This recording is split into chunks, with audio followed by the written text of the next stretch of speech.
गेड़ुआ ना घूटाए कड़हिया कई चूल्हा पिया परदेसवा माँ बेचाए रसगुल्ला।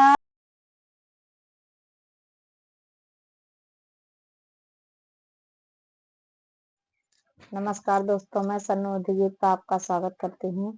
आज ये बहुत ही प्यारा ये नाच गीत लेकर आई हूँ परदेसी भाइयों के लिए, जो परदेश जाते हैं और क्या क्या करते हैं उसके लिए है। इस गीत के माध्यम से हम बताए हैं।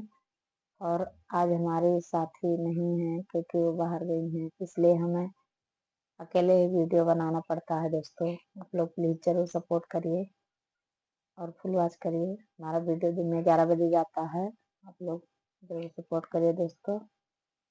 सोने के थाली में जो ना परोसो, सोने के थाली में जो ना परोसो, सोने के थाली में जो ना परोसो। अरे जेवना ना जेवई कड़हिया कई चूल्हा पिया परदेसवा माँ बेचाए रसगुल्ला, पिया परदेसवा माँ बेचाए रसगुल्ला।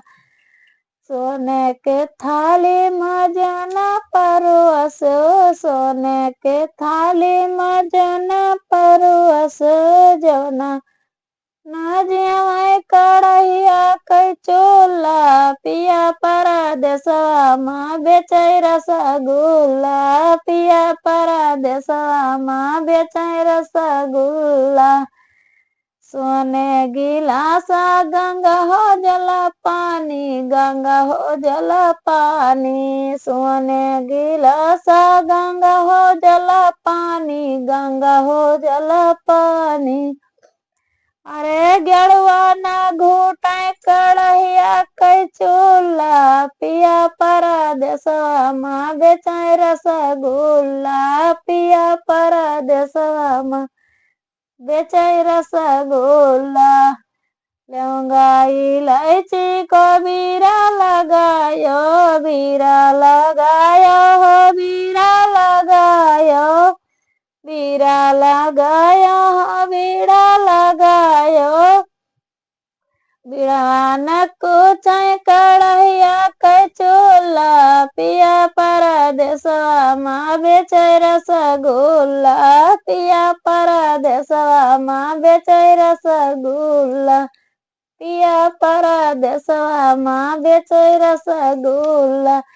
फूला हजारी का सेजा बिछायो, फूला हजारी का सेजा बिछायो, सेजिया ना सोताए कड़हिया कई चूल्हा पिया परदेसवा माँ बेचाए रसगुल्ला, पिया परदेसवा माँ बेचाए रसगुल्ला, बेचाए रसगुल्ला हो बेचाए रसगुल्ला, बेचाए रसगुल्ला हो बेचाए रसगुल्ला, पिया परदेसवा माँ बेचाए रसगुल्ला। तो हमारा ये दोस्त गीत कैसा लगा आप लोग कमेंट में जरूर बताइएगा। हमारा गीत आप लोग को कैसा लगा।